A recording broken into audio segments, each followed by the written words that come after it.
قال الله سبحانه وتعالى في كلامه القديم والفرقان المجيد اقرأ باسم ربك الذي خلق صدق الله مولانا العظيم. மேலான அல்லாஹ்வின் நல்லடியார்களே, அல்லாஹு சுப்ஹானஹு வ தஆலா அருள்மறையாம் திருக்குர்ஆனுடைய முதலாவது வசனமாக இக்ரா பிஸ்மி ரப்பிக்கல்லதி கலக், உங்களை படைத்தானே அந்த இறைவனின் பெயரை சொல்லி நீங்கள் ஓதுங்கள், படியுங்கள் என்று குர்ஆனுடைய முதலாவது வசனத்தை தொடங்கி வைத்தான். இங்கே கவனிக்க வேண்டியது, இக்ரா என்று சொன்னது யாரை பார்த்து அல்லாஹ் சொல்லுகிறான்? எத்தனையோ வார்த்தைகள் இருக்கிற போது இக்ராயை அல்லாஹ் தேர்ந்தெடுத்து இங்கே பயன்படுத்தி இருக்கிறார். பொதுவாக அரபிகளில் நஹ்னு கௌமுன் உம்மியூன், படிக்க தெரியாத கூட்டம் நாங்கன்னு சொல்லி பெருமையாக பேசிக்கிடுவாங்க. படிக்கவும் எழுதவும் தெரியாது அப்படின்னு சொல்கிறது அரபியில் உம்மின்ற வார்த்தைக்கு பயன்படுத்துகிறார்கள். நாங்கள் உம்மி அப்படின்றதுல அவங்களுக்கு பெருமையே இருந்துச்சு. அந்த கூட்டத்தை பார்த்து அல்லாஹ் சொல்கிறான், இக்ரா, படியுங்க. நபிகள் பெருமானார் ஸல்லல்லாஹு அலைஹி வஸல்லம் அவர்களுக்கு இந்த பேர் ஒரு சிறப்பு பெயராக இருக்குது. நபியுல் உம்மியீன், உம்மியீன்களுக்கு ரசூலுல்லா நபி அப்படின்றது ரசூலுல்லாவுக்கு ஒரு புகழாக இருக்குது. படிக்க தெரியாதுன்னா அது ஒரு இகழ்ச்சி தான். ஆனால் ரசூலுல்லாவோடு அது இணைகிற போது அதற்கு ஒரு புகழ் கிடைக்கிறது. அல்லாஹ் படிக்க சொல்லி தூண்டுகிறார். பொதுவாக ஒரு மனிதன் 3 கட்டங்களில் படிக்கிறான். முதலாவது வயிற்றுக்குள்ளே இருக்கிற போதே படிக்க தொடங்கி விடுவதாக விஞ்ஞானிகள் சொல்லுகிறார்கள். தாயின் வயிற்றுக்குள்ளே குழந்தை இருக்குது. கர்ப்பப்பையில் வரக்கூடிய அந்த இரத்தங்களை ஃபில்டர் பண்ணி அந்த குழந்தையினுடைய தொப்புள் கொடி வழியாகவும் மூக்கின் வழியாகவும் அந்த குழந்தைக்கு உணவு போகிறதாம். அங்கே உணவை எடுத்துக்கொள்ளுகிற பண்பை அந்த குழந்தை அங்கேயே கற்றுக்குது. கற்க தொடங்குகிற காலம் அங்கே இருந்து ஆரம்பிக்கிறது. பொதுவாக கல்வி 2 வகை. கண்ணாடி கிளாஸை போட்டு பார்த்து படிக்கிறது ஒரு வகை, ரெண்டாவது கூட இருந்து கற்றுக்கிறது ஒரு வகை. தாயோடு சேர்ந்து அந்த குழந்தை அங்கே அந்த விஷயங்களை கற்றுக்கொள்ளுகிறது. கர்ப்பப்பையில் இருக்குதுன்னா அங்கேயே எல்லாம் நடக்கிறது. அது உண்ணுகிறதுனா அப்போது அது தன்னுடைய வெளியேற்றுதல்களை என்ன செய்கிறது? குழந்தை இப்போ 4வது மாதத்தில் உயிர் வருதுன்னா அங்கேருந்து எல்லாம் தொடங்கி விடுகிறது. குழந்தை பிறந்த உடனேயே அதனுடைய காட்டுப்பீ என்று சொல்லுவார்கள். அந்த வயிற்றுக்குள்ளே இருந்து அது வெளியாகிறது. அது வெளியான உடனே 2வது கட்டத்தை அல்லாஹ் கொடுக்குறான். என்ன கட்டம்னா, தாயினுடைய மார்பகங்களிலிருந்து பால் அருந்துகிற 2வது இல்மை அது குழந்தை கற்றுக்க ஆரம்பிக்குது. கல்வி என்பது எங்கிருந்து தொடங்குகிறது? அது ஒரு காலகட்டம். 3வது அது குழந்தை பருவமாக இருக்கிற போது இந்த மக்தபு கல்வி, சிறுகு பாலர் கல்வி, எல்கேஜி என்று சொல்லுகிறோமே, யூகேஜி என்று சொல்லுகிறோம், மழலையர் வகுப்பு என்று சொல்லுகிறார்கள். இதெல்லாம் 3வது கட்டத்திலே கல்வி கற்க தொடங்குகிறது. 4வதாக கல்லூரிகளிலே பட்டப்படிப்பாக, மேற்படிப்பாக, இன்னவர படிப்புகளாக அந்த குழந்தை படிக்கிறது. அல்லாஹ் இக்ரா, படி என்று சொன்னானே, அந்த படி என்ற வார்த்தை பல்வேறு கட்டங்களில் மனித வாழ்க்கையிலே வருகிறது. ஒரு கல்வி ஒரு மனிதனை உயர்த்தும் என்பதில் இஸ்லாம் மிகச்சிறந்ததொரு முன்னுரிமையை வைத்திருப்பதால் எல்லா இடங்களிலும் கல்வியை பற்றி பேசுகிறது. ஃபரலு ஐனுன்னு ஒன்று இருக்குது, ஃபரலு கிஃபாயான்னு ஒன்று இருக்கிறது. ஃபரலு ஐனா தலபுல் இல்மி ஃபரீலத்துன் அலா குல்லி முஸ்லிம், எல்லா முஸ்லீம்கள் மீதும் கற்றுக்கொள்ள வேண்டிய கட்டாய கடமை.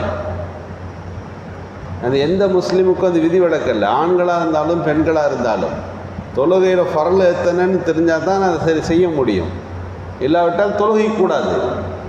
எந்தெந்த கடமை எதை கொண்டு முழுமை பெறுமோ அதை கற்றுக்கொள்வது ஃபரல் ஐன். அது அடிப்படையான கல்விகளை கற்றுக்கொள்ள வேண்டும்.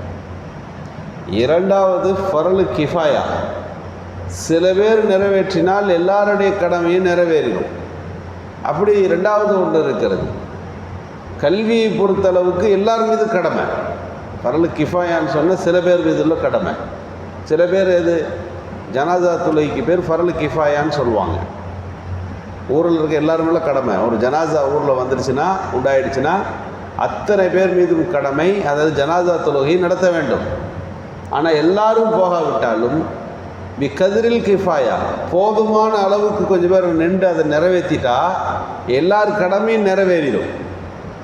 இது ஃபரலு கிஃபாயா. ஆனால் ஃபரலு ஐனுன்னு சொன்னால் அவங்கவுங்க கற்றுக்க வேண்டிய அடிப்படையான கல்வி இருக்கிறது. அதை நம்ம கடமையை நம்ம விட்டு அதை நாம் புறந்தள்ளி விடவே முடியாது. ஃபரலு கிஃபாயான்னு சொல்கிற கல்விக்கு கீழே தான் மதரசாக்கள் வருகிறது, டாக்டர்கள் வருகிறார்கள், இன்ஜினியர்கள் வருகிறார்கள், தொழில் கல்விகள் உள்ளே வருகிறது. இதெல்லாம் ஃபரலு கிஃபாயாவில் உள்ளது. ஒரு ஊரில் இருக்கிறாங்க, ஒரு டாக்டர் கூட இல்லைன்னு சொன்னால் எப்படி எல்லோரும் மருத்துவம் பார்ப்பார்கள்? ஏதாவது சிலர் வர வேண்டும். மார்க்க கல்வியை கற்று தேர்ச்சி பெற்று மக்களிடத்தில் போதிக்கின்ற ஒரு கூட்டம் உருவாகணும். தாய்ஃபத்துல், ஒரு குரூப் இருக்கணும். குர்ஆன்ல அல்லாஹ் அப்படி தான் சொல்கிறான். தாய்ஃபத்து மின்ஹும், ஒரு கூட்டம் எதுக்கு புறப்படணும்னா மார்க்க கல்வியை கற்று அதை படித்து எல்லா மக்களுக்கும் கொண்டு போய் சேர்க்குற அளவுக்கு அந்த குரூப் இருக்கணும். இன்றைக்கு அந்த அடிப்படையில் தான் அரபிக் கல்லூரிகள் இருக்கிறது. பொதுவாக ஆலிம் அப்படின்றது ஒரு தனிப்பட்ட ஒரு அமைப்பு. உலமாக்கள், ஹதீஸில் வருது, இன்னமல் உலமா வரசத்துல் அன்பியா. உலமாக்கள், ஆலிம்லேருந்து உலமாக்கள் நபிமார்களின் வாரிசுகள். அப்படின்னா அவங்க இது ஒரு தனியாக இன்றைக்கி ஆலிம் பட்டம், ஒரு வருஷத்தில் நாங்கள் ஆலிம் பட்டம் தருகிறோம்னு ஆன்லைனில் ஒரு குரூப் வந்திருக்கிறாங்க. அது என்னன்னு கேட்டால், இந்த இப்படி முஸ்லீமும் மூமின் மட்டும்தான், ஆலிம்னு உலமாக்கள்னு ஒரு குரூப்பே கிடையாது. ஆனால் நபிகள் ஸல்லல்லாஹு அலைஹி வஸல்லம் அவர்கள் ஹதீஸில் குர்ஆனில் அல்லாஹ் சொல்லுகிறான், இன்னமா யக்ஷல்லா மின் இபாதிகள் உலமா. அல்லாஹ் முறையாக பயப்படுறது உலமாக்கள் அப்படின்றான். இப்போ உலமான்னு ஒரு குரூப் இருக்குது, அதற்குன்னு சில தகுதிகள் இருக்கிறது. அவர்கள் மார்க்க கல்வியை கற்று தேறியவர்களாக இருப்பார்கள் என்பது ஒரு தனிப்பிரிவு. இது ஏன் சொல்லுகிறேன், ஃபர்லு கிஃபாயான எல்லாரும் ஆலிம்களாக எல்லா சட்டத்தையும் கற்றுக்கொள்ள வேண்டிய அவசியம் இல்லை.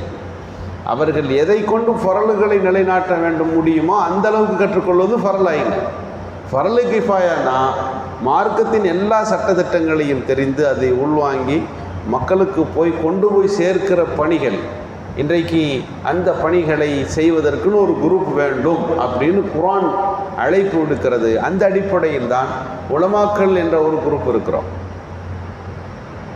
அதுபோல தான் இன்ன பிற துறைகளும், அவைகளெல்லாம் ஃபர்லு கிஃபாயா. சில பேர் நிறைவேற்றி விட்டால் எல்லாருடைய கடமையும் நிறைவேற்றிவிடும். இதிலிருந்து இஸ்லாம் எதை சொல்ல வருகிறதுனா, டாக்டருக்கு படித்த ஒரு ஆள் இருக்கணும், இன்ஜினியருக்கு படித்த ஒரு ஆள் இருக்கணும், இன்ன பிற துறைகளை எல்லாவற்றிலும் மனித சமுதாயத்துக்கு வழிகாட்டுகின்ற உதவுகின்ற அந்த மனப்பான்மை கொண்ட அத்தனை கல்விகளில் ஒவ்வொருத்தரும் தேர்ச்சி பெற்றிருக்கணும் என்பது கல்வியை தூண்டுகின்ற விஷயமாக இஸ்லாம் நமக்கு ஆர்வப்படுத்துகிறது.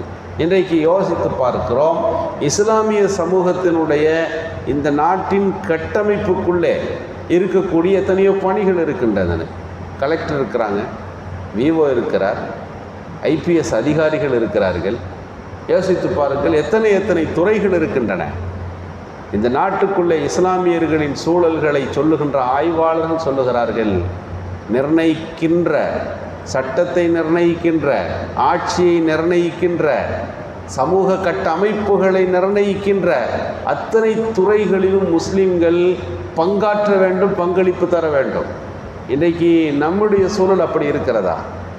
படிக்கிறார்கள், அல்ஹம்துலில்லாஹ். ஆனால் அந்த படிப்பு எதை மையமாய் கொண்டிருக்கிறதுனா, இந்த துறையிலே படித்தால் எவ்வளவு நமக்கு வருமானம் கிடைக்கும், எந்தெந்த நாடுகளில் அதற்கான வாய்ப்புகள் இருக்கிறது, இதற்கும் அந்த படிப்புக்குமான பேலன்ஸில் எவ்வளவு அதனால் வருமானம் ஈட்ட முடியும் என்கின்ற சிந்தனை கொண்டிருக்கிறார்கள். அதை நாம் ஏற்கத்தான் செய்கிறோம். அவர்களுடைய உழைப்புக்கான கூலிகள் பெறுவது அவசியம். ஆனால் அதை தாண்டி ஒரு சமுதாயத்தின் கட்டமைப்புக்கு படிப்பு எந்த வகையில் உதவ வேண்டும் என்றால், ஒரு 4 தாசில்தார் ஒரு நாட்டில் ஒரு பகுதியில் முஸ்லீம்கள் இருக்கிறார்கள் என்று சொன்னால் அதனுடைய கண்ணியம் எப்படிப்பட்டதாக இருக்க முடியும்? ஒரு கலெக்டர்களில் ஒரு பெரிய குரூப்பு படித்து கலெக்டருடைய பதவியில் வந்து இந்த சமுதாயத்திற்காக வேண்டி அமர்கிறார்கள் என்று சொன்னால் இந்த சமுதாயத்தின் பாதுகாப்பு எப்படி உறுதிப்படுத்தப்படும்? நீங்கள் யோசிக்க வேண்டும். இது போன்ற உள்துறைகள் எத்தனை துறைகளிலும் முஸ்லீம்கள் ஈடுபடுகின்ற போதுதான், ஒரு நாட்டினுடைய கட்டமைப்புக்குள்ளே அவர்கள் பணியாற்றுகிற போதுதான் இந்த சமுதாயத்தினுடைய பாதுகாப்பும் எதிர்காலத்தினுடைய ஒரு சூழல்களும் சிறப்பாக அமைய முடியும். அந்த கடமைகளை கடந்த 50 ஆண்டுகளில் இஸ்லாமிய சமூகம் தவறவிட்டு விட்டது என்பது அறிஞர்களினுடைய ஆழமானது ஒரு கருத்தாக இருக்கிறது. எனவே கல்விக்கு முக்கியத்துவம் தருகின்ற இஸ்லாம் கற்றுக்கொள்ளுங்கள் என்றால் அந்த கல்வி என்பது இது போன்ற பல்வேறு விஷயங்களை உள்ளடக்கியதாக இருக்கின்றன. எனவே கல்வி சார்ந்த சமுதாயமாக, அடுத்த தலைமுறைகள் கல்வியாளர்களாக, கல்வியை கொண்டு தலை நிமிருகின்ற உயர்ந்த படித்தரத்திற்கு போய் சேருகின்ற உயர்ந்த சமூகமாக மாறுவதற்கான தௌஃபீக்கை அல்லாஹ் நல்குவானாக. சுப்ஹானல்லாஹ்.